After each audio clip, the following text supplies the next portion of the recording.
All right, welcome everybody. A little smaller group tonight, but that's okay. I apologize for my voice.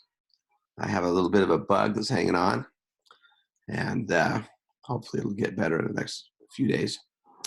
But I'm sucking on a cough drop, and we'll get through this today. So today's lesson, we're going to talk a little bit about balance, expectation, and the law of 1%.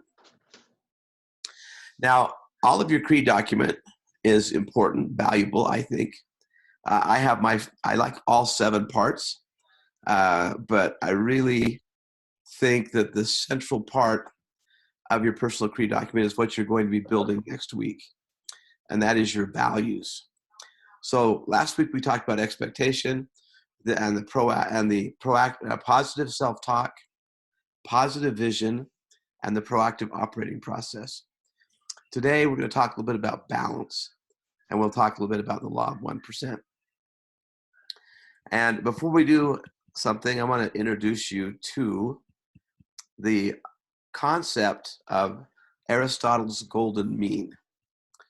Now, this is one of my favorite concepts. Aristotle lived many years before Christ. He was a great philosopher. And he talked about what he called the golden mean. Now, I want you to picture in your mind an ancient battle, a pre-Christ battle. Picture somewhere in the old world, and you would have people on one side of a field and people on another side of a field. And they're going to go beat each other up. Well, a soldier, some general who's over the army, could do a little test and try to figure out who is his soldier who is the most courageous. Wouldn't you want to be the most courageous soldier? So Aristotle said, though, there's a problem with the most courageous soldier. Any idea on what the problem would be? What's the problem with being the absolute most courageous? Or is there a problem? I see your puzzling eyes. Now, on the other side of the spectrum would be your most cautious soldier. Maybe the most afraid. So we could use different descriptive terms. The one on the left could be the most brave. The one on the right could be the most afraid. So what's going to happen to the most brave? Any ideas? Let me ask you this question. I'll ask it differently. How long is he going to stay alive in the fight? Because what happens with the most brave soldier is they could be a little reckless. They're going to be inspirational. They're going to charge across the field. They're going to take on the biggest, baddest 3 of the other team. And in the end, Eric's unmuted his mic. What's going to happen to him, Eric? Probably, as Brittany said, probably be the first ones to die. Probably be the first one to die.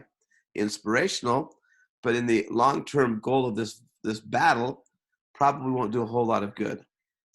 And no, it's a flash in the pan. That's right. And on the other side of the scale, the most afraid person is probably going to run and hide. He's not going to be in the fight. He may or may not live through the day because his team might beat him up afterwards. Well, Aristotle said that in the middle would be the perfect person. Let me rephrase that. A person with the perfect blend of courage and caution. Brave enough to fight, cautious enough to fight smartly and well. Well, you're going to have very few people that are the perfect middle. So what Aristotle taught is that you want to be in the golden mean. Right of the scale a little bit, left of the scale a little bit, you're fine as long as you're within the golden mean. And this week, we're inviting you, it's not a graded assignment, but you're invited to read Elder Oaks' talk, Our Strengths Can Become Our Downfall. And in that talk, he talks about, for example, being led by the Spirit. Everybody in this class would say being led by the Spirit is a good thing. But some people are so obsessed about being led by the Spirit, they pray for milkfish, right? So let's talk about the life's core dimensions. And this actually isn't a part of your creed document. But what happens with the law of 1% is you can ask yourself in your 14.4 minutes a day, how am I doing spiritually, physically, educationally, socially, and family? Today, I've actually stayed home from work the last couple of days because I don't know if I've got a fever, but I don't feel well. Well, I'm not at my best game today because right now it's all about getting enough fluids, getting enough rest, trying to decide if I should go to the doctor or not. It's about the physicals, kind of, Brother Christensen says in the book, spinning plates. Right now, I got to get my health back so I can do better at my spirit, my education, my social, my family. Now, what you're going to be doing, this is a preview about how you're going to build your creed document. And it has to do with values. Now, I'm not going to give you a set number of values. You've already done beliefs. We're going to talk next week in depth about what's the difference between a belief and a value. But values are the next part of your creed document. And values are, here's an example. Okay, I'm going to put this up. There's my value statement on one of the things I value most, and that is being a father. These are my 5 children. We've actually had 6, but we lost a baby 30 years ago. But these are my 5 children. A little bit of unique family. They're all spread out. Stanford Hat is now 34 and has 4 kids of his own. My oldest daughter just had her first baby a week ago. Black shirt on the right is Christopher. He's a student down at BYU. Isaac's now 14 and Emery's now 12. Now, here's a little quiz. So this was in the backyard of my old house. And I got all the kids together. I tried to. And I thought, oh, that's a cute picture. The problem is there was only 4 kids in the picture. I thought, hey, that picture turned out pretty good. So I went and grabbed the missing kid, threw him on the leaf pile, took a picture of him, or her, I'll say, and photoshopped that kid into the picture. So here's the quiz. Which one of these kids is photoshopped? I've already hinted that it's a boy, so that's going to make it easy. Emily says Isaac. Thank you. Good guess. Any other guesses? You can say Black Shirt or Christopher, or you can say Emery or Matthew. It's actually Isaac. You're correct, Emily. So Isaac was photoshopped in. Now, as you build your creed document, what you're going to do is make a value statement.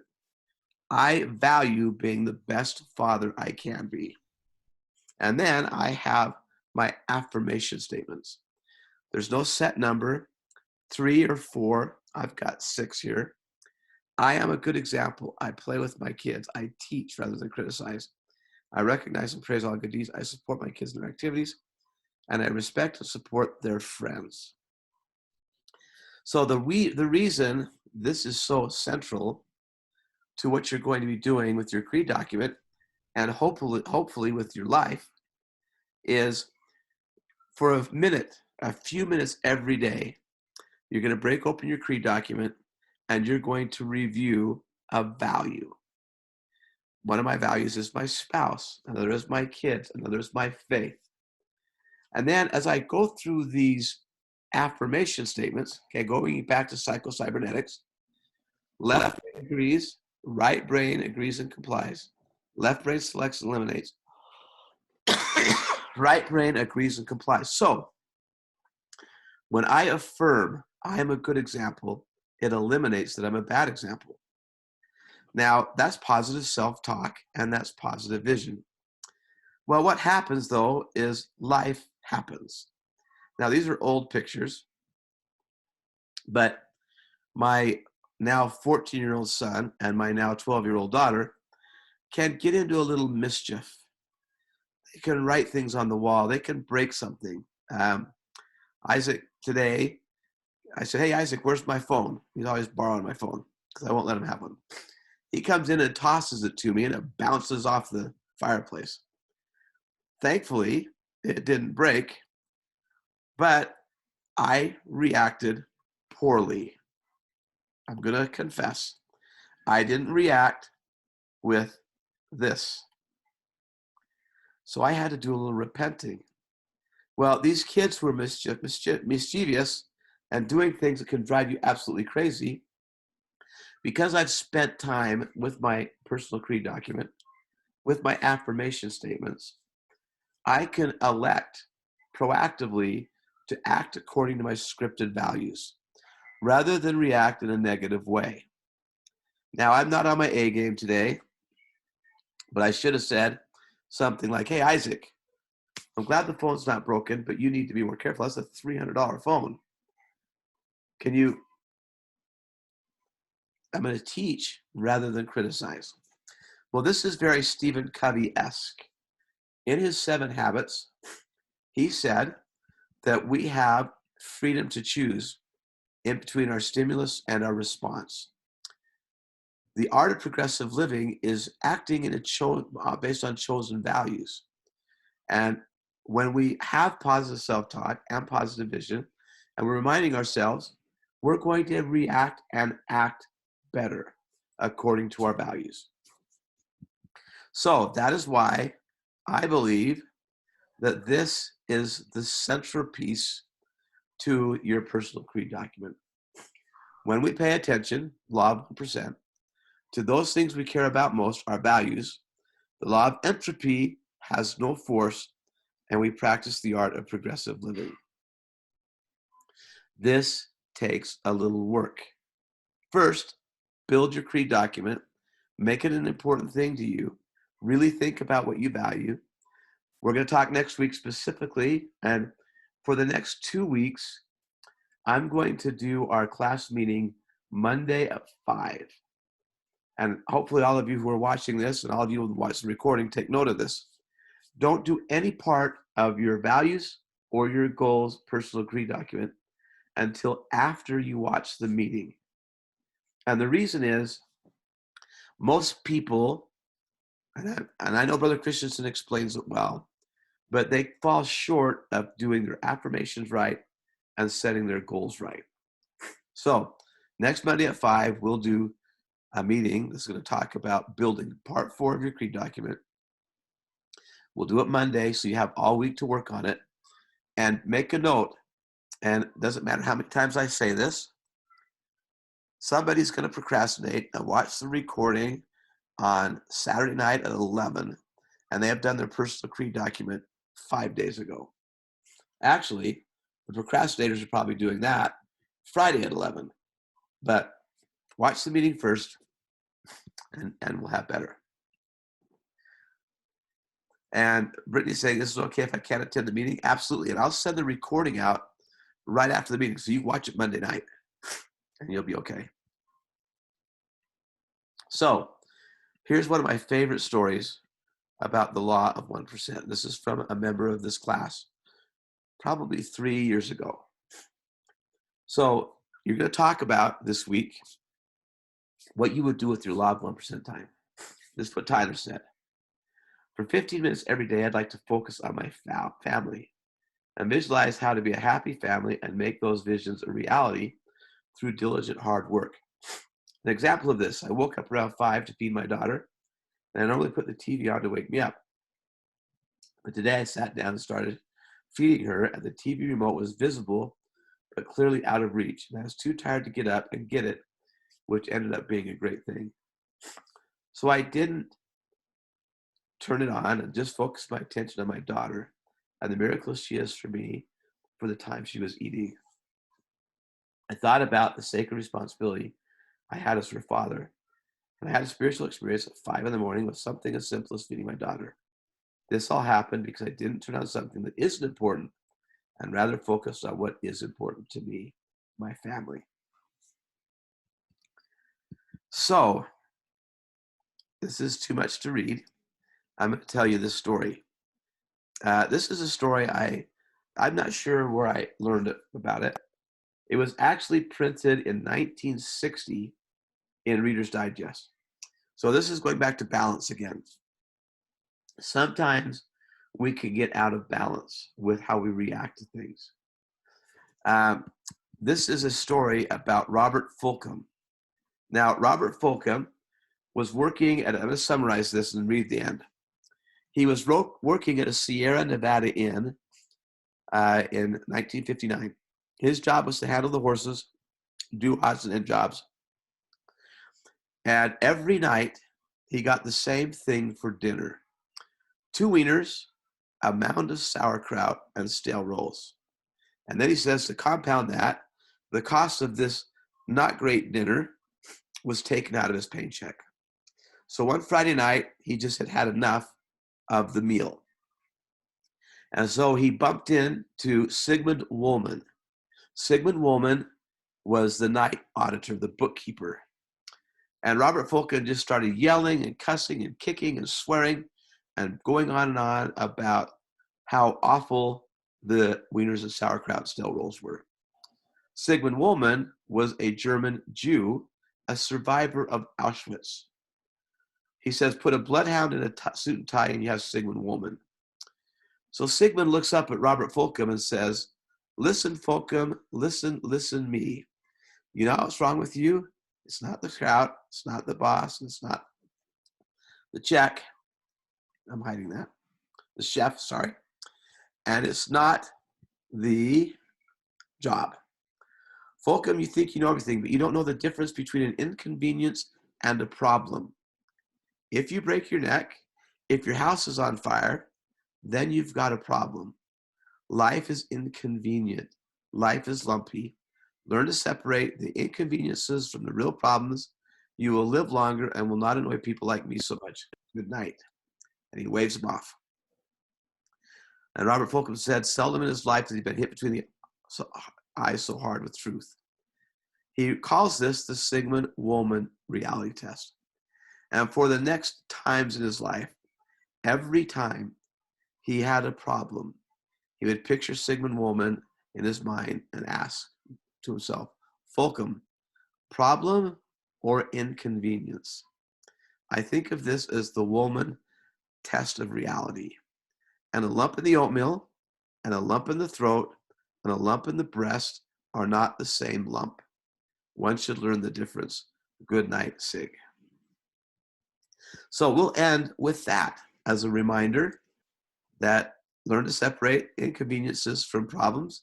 You'll live longer and you'll be happier. And a reminder for me that I'm not always very good at this, so I'll try. So are there any questions that anybody has? Next week, we're back to Creed Document, and then we're doing Creed Document every week for the next 4. And the 4th week from now, 4th week from Monday, Sunday really, you'll be handing in your final personal Creed document. Here are the 4 parts left: values, goals. We do a document on gratitude, and then you do your mission statement.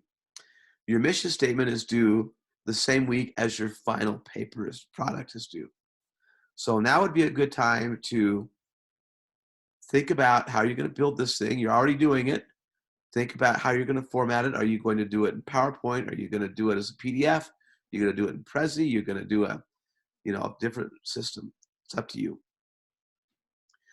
In the end, this is the key.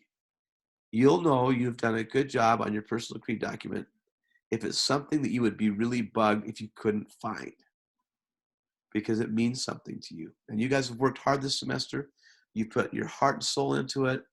The next couple of parts, not that the others aren't important, they're all valuable, but this next one is key, because if you follow the practice that I've shared with you, then you're going to have better living. You're going to live progressively. Okay, any questions?